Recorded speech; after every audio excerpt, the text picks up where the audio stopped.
Which social media network should you be using as a sports science student? We're going to bypass Facebook and go straight into Instagram.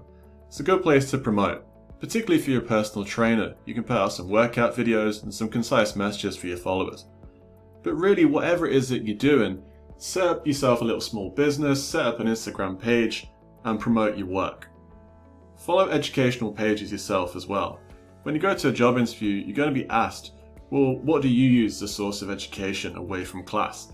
And if they're all bro science pages that you're citing, it won't sound very good. So make sure that some of those pages that you're following and speaking about in interviews are very educational, more highbrow stuff. Secondly, Twitter is really good if you want to pursue a master's, a PhD, or work in professional sport. And what I recommend you do is get yourself a Twitter account, follow the right people, learn from them. So you might say a bit less on Twitter than you do on Instagram, but what you can do is sit back, look at what these people are retweeting. They might be speaking about research papers, conferences that you can attend, and also network. Don't be afraid to sneak into those DMs, speak to these people, and pick their brains.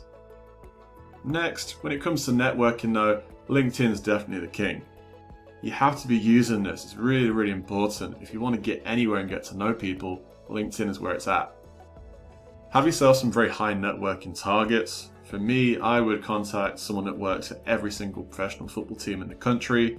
Whatever it is that you're trying to pursue, aim high with the people that you're contacting. And keep your page polished as well. Have a good photograph that looks very professional, that's high resolution as well, and keep everything up to date as well. You can see their page, but they can see you when you get in touch, so make sure you're giving off a good impression. And finally, I recommend you roll the dice. Experiment, something like YouTube.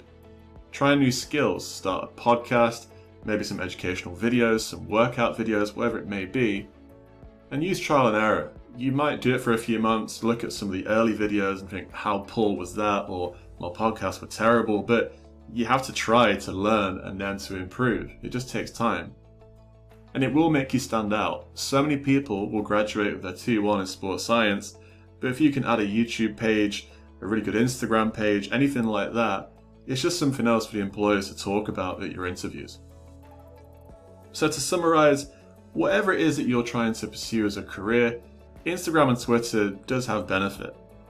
So Instagram, for example, you could say a bit more on Instagram, you can have your own educational pages where you will get a lot more engagement from what you say.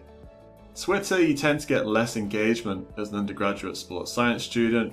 It's probably better to sit back a little bit, look at some of the academics, some of the professionals, see what they're saying, and absorb it. Okay, that was my short video on using social media. Thank you for watching. Across my channel, you'll see plenty of videos on how to use social media effectively. If you have any questions about social media in general, get in touch with me on Instagram at Sports Science Hacks. Okay, thanks for tuning in, and I'll see you in the next video.